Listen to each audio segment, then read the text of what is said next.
Kili-kili reveal? Game si Christine dyan. Pero wala raw kasi talaga siyang choice dahil ang kanyang kamay hindi niya raw maibaba. Ang kanya kasing kili-kili, tinubuan ng pigsa na singlaki ng kamatis.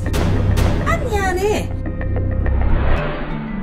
Nito lang Pebrero, sinubukan ni Christine ang do-it-yourself wax na nakita niya online. Tsaka niya ito ipinahid sa kanyang underarm. Sobrang effective po kasi nabubunot po, tsaka yung dulo po, di ba po may white yun, nakukuha po siya.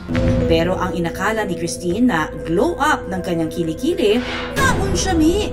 Nawala man kasi ang buhok sa kilikili, napalitan naman ito ng isang buklig.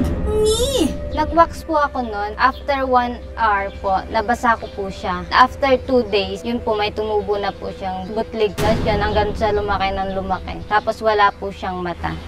Hanggang ang nagsimula lang sa maliliit na butlig, lumobo na tila malaking kamatis. Nahirapan po ako sa pagtulog kasi lagi nakatihaya. And then, yung pagliligo ko po, tsaka pag nagpupups po ako, yung paghugas po. Dahil sa pigsa ko po, lagi akong nakataas yung kamay kasi nangangawit at nangangalay po siya. Mga kapuso, ingat po tayo sa pigsa. Naku, lalong-lalo na ho ngayong panahon ng tag-init. Alam nyo kasi, ang ating kapuso na si Christine recently nagkapigsa.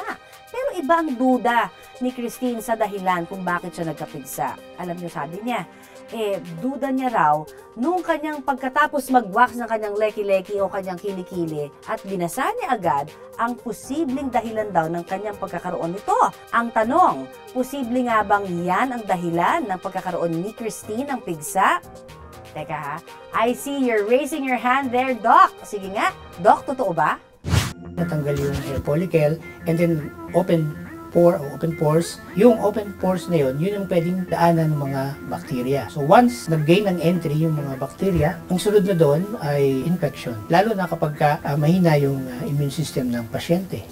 Dahil na impeksyon, kailangan na raw itong isang guli sa eksperto. Kapag hindi siya pumutok ng kusa at fluctuant na yung bukol, yung pigsa, pwede nang gawin yung procedure na tinatawag nating incision and drainage. Yung bubutasin para lumabas yung nanay.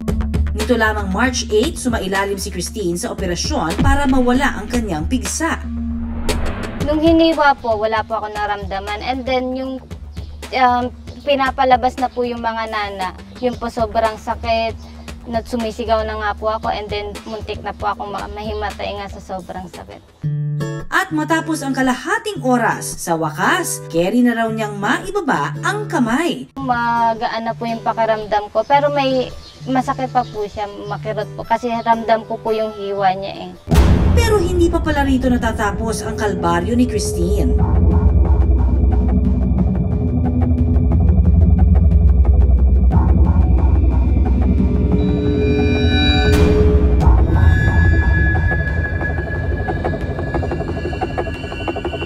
Bukod kasi sa patuloy na pag-inom ng mga gamot, mahalaga rin daw na linisin niya ang sugat araw-araw. Better kung naka-clean gloves yung maglilinis. Tsaka meron tayong mga cleaning solutions.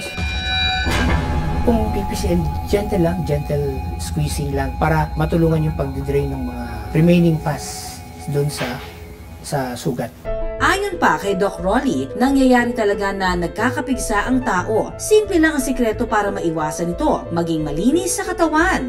Dapat maligo palagi, lalo na kapag kami ginawa kang activity, pinawisan kang maigi, rest lang ng konti, then shower para mabawasan yung bacteria sa skin mo na pwede mag-cause ng infection. Yung mga home remedies kalimitan, warm compress, yung pagdadampi ng maligam-gam na bimpo, and then kung anong available na antiseptic makakatulong. Yung pinaka-ideal sa lahat talaga ay consult a doctor. Gagawin ko po yung pag-wax pero hindi ko na po siya babasahin agad-agad. Taas kamay ang mga ayaw magkapigsa. Laging tandaan, para hindi magkapigsa, linis-linis ng katawan, hindi lang pag may time, pero all the time. Maraming salamat sa pagtutok sa Pinoy MD. Para po sa iba pang kaalaman tungkol sa ating kalusugan, mag-subscribe na sa GMA Public Affairs YouTube channel. And of course, don't forget to hit the bell button for our latest updates.